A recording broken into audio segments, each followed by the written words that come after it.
আজকের রেসিপি জামিলা ছাড়াই আমরা ঘরেই চুলায় তৈরি করতে পারি এত সুন্দর কেক। কেক রেসিপিটি বিকেলের নাস্তা হিসেবে চা দিয়ে অতি তাড়াতাড়ি তৈরি করে খেতে পারি জামিলা ছাড়াও। এখন আমি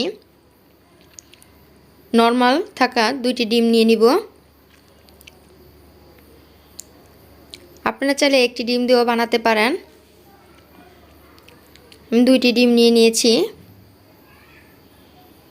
ডিমগুলো ফেটে এখন আমি দিয়ে দিব স্বাদ মতন চিনি।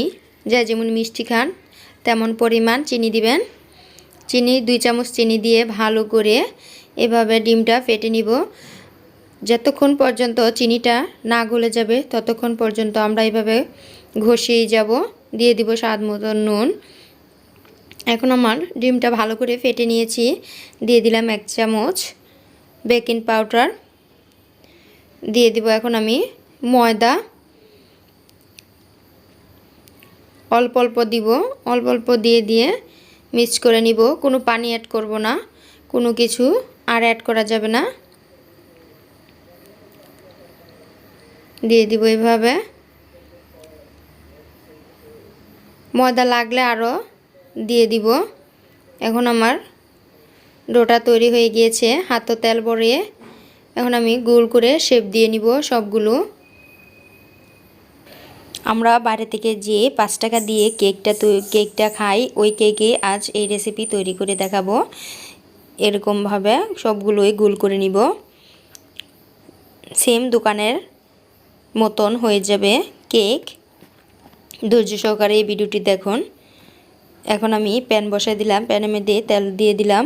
তেলটা বেশি গরম করা যাবে না, হাই হিটে লো হিটে রাখতে হবে। তা না হলে উপর দিয়ে ভিতর দিয়ে পুড়ে যাবে, উপর দিয়ে পুড়ে যাবে, ভিতর দিয়ে হবে না। দেখেন এরকমভাবে এখন আমি উল্টিয়ে দিলাম। অনেক সুন্দর হবে কেকগুলো। এই কেকগুলো দেখতে যেমন সুন্দর, খেতেও অসাধারণ, অনেক ভালো লাগে। বাড়িতেই আমরা সহজেই তৈরি করে খেতে পারি কেক। দেখেন কত সুন্দর উপর দিয়া ফেটে গেছে কেকগুলো। এই কেকগুলো জামিলা ছাড়াই তৈরি করা যায় অল্প সময়ের মধ্যেই। এই কেকগুলো দেখতে যেমন সুন্দর, খেতেও অনেক ভালো লাগে।